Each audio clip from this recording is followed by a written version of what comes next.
Joining us now, regular market analyst, Shawn Hackett. Hi, Shawn. Hey, Paul, how are you? You know, I was good until Friday morning, and then the news changed. I want to read you some numbers. Right now, our RVO number is $3.35 billion.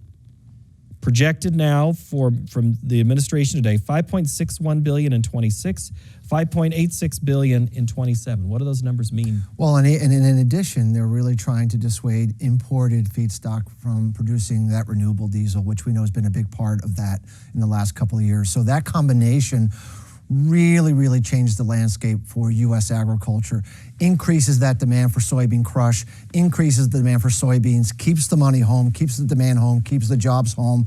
And when you're looking at the game of acreage now that we're going to have to play next year, where soybeans are going to have to take millions and millions of acres back from corn, from wheat, from cotton, from rice, it tightens the whole system up at a time when prices have been kind of low and kind of unattractive. The prices could use the jolt, as Absolutely. I said at the start of the show. Prices went up about 25 cents for most of the day, finished higher on the week. We were treading water, though, given USDA report this week in soybeans. So how long does a rally last with this news today? I mean, I think this is not only a short-term jolt, but this is a longer-term pull. I don't think this is a one-off situation.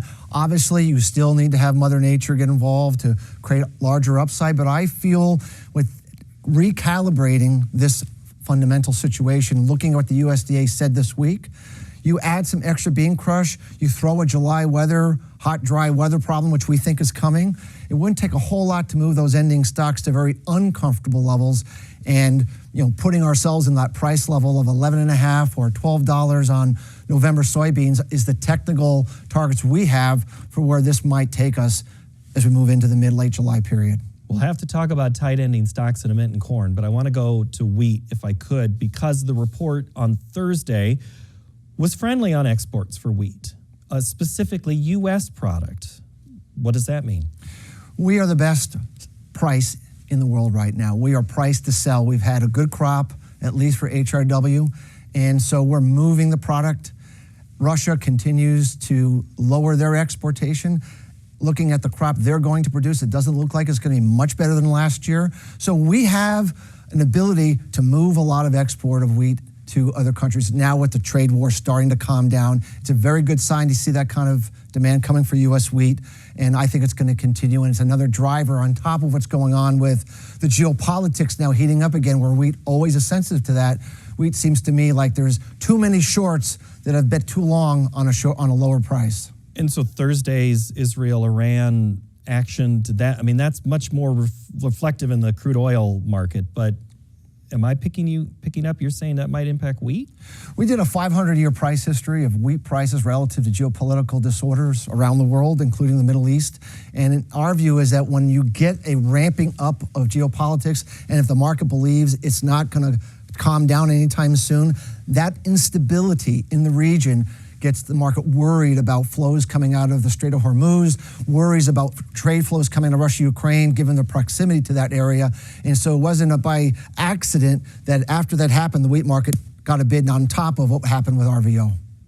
Well, so then here's another story that I need to ask you about. Let's go to the viewer question. Boyce in North Dakota wants to know, Shawn, is the lesson from today's report, he submitted this yesterday, or the summer in general, that the funds don't care what the ending stocks are as long as the weather forecast is good? Answer it in general terms for me first.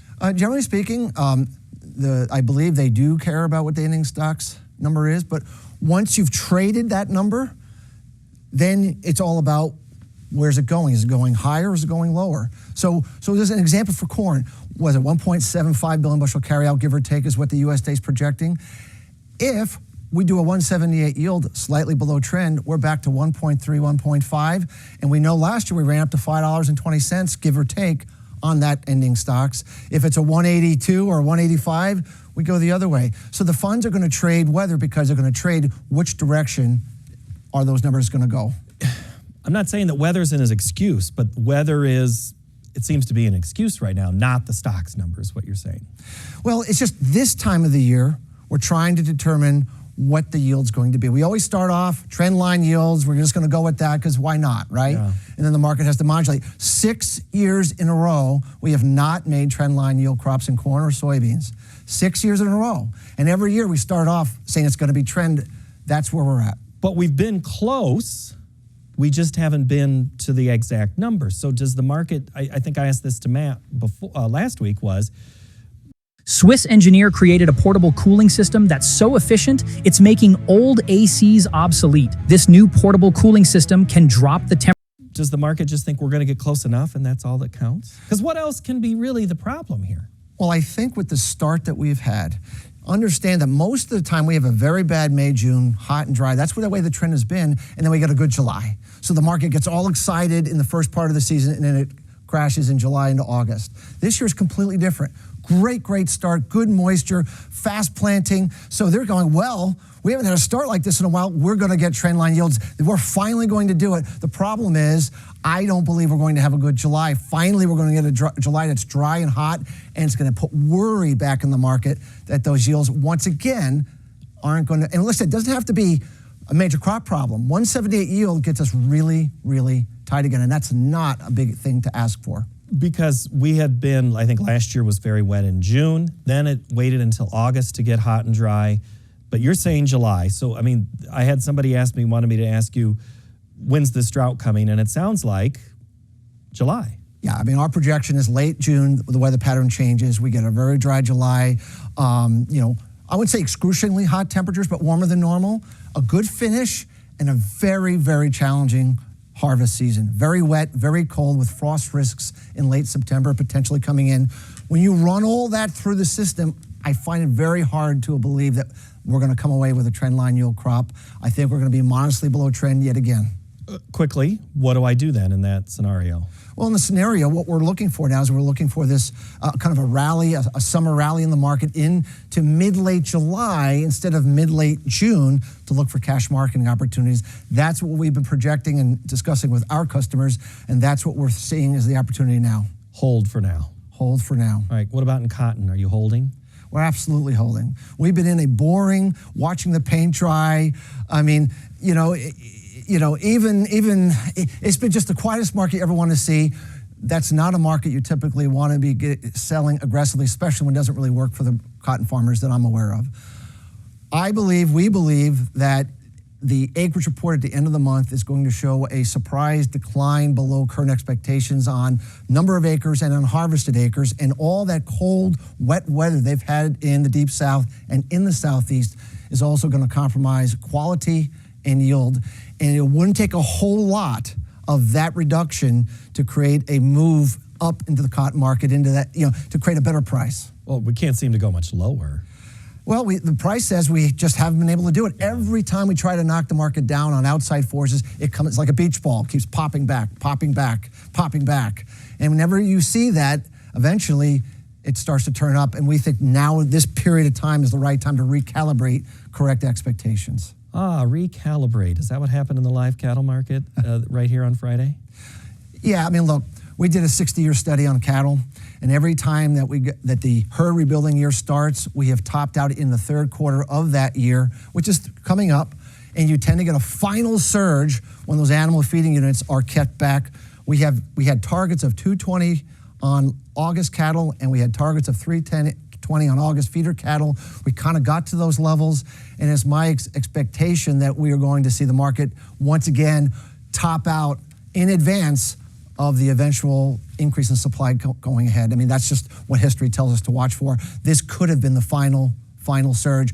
We're advocating strong cattle equity preservation for cattle ranchers right now. We think this could be the best that you're going to see. Is there also the concern that the consumer now will have to spend extra money, maybe in fuel or energy, that they've been having to spend in beef? Do you think that's an issue? Anytime that you're taking money away from another spot, it hurts the ability to keep paying high prices for beef. And when consumer sentiment crashes like it's been doing, and we're now seeing the hog price, by the way, has gained on the cattle price since early April for the first time in years, meaning there's a shift, there's a final rotation in demand going. We're finally saying, you know what, I can't keep doing this on the beef protein. I'm going to go for the pork protein and start feeding my family that way.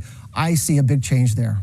And the feeder side of this equation, it looked like from what I read late in the week, the backgrounders are maybe the ones kind of losing out right here. Yeah. Who else? I mean, the backgrounders is what I've been hearing too.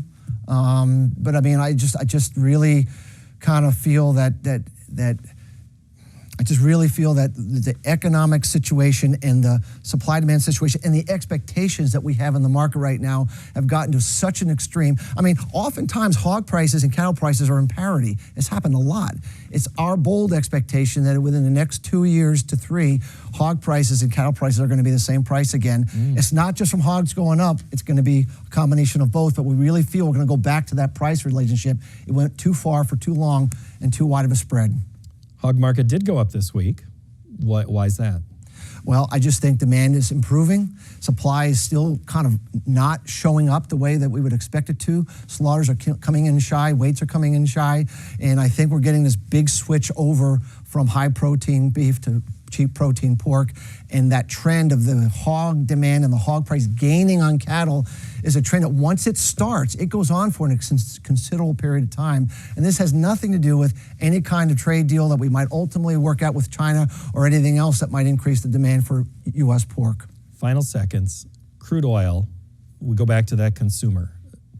Is it unrest only that drives this market here in the next 30 days? I mean, I think unrest is clearly what's on people's minds. Obviously, the other thing that we've been following is that a lot of these wells are starting to peak and starting to roll over, meaning that we're drilling more and more, but we're not getting as much out of them as we used to. So we're sort of reaching what we call peak maximum production out of these wells. And if that is the long-term picture for U.S. production, then drill, baby, drill may not do much good. And that could really tighten up the market, especially with the unrest in the Middle East. You know, what was good was our conversation. Thank you, Shawn. Thanks, Paul. Good to see you.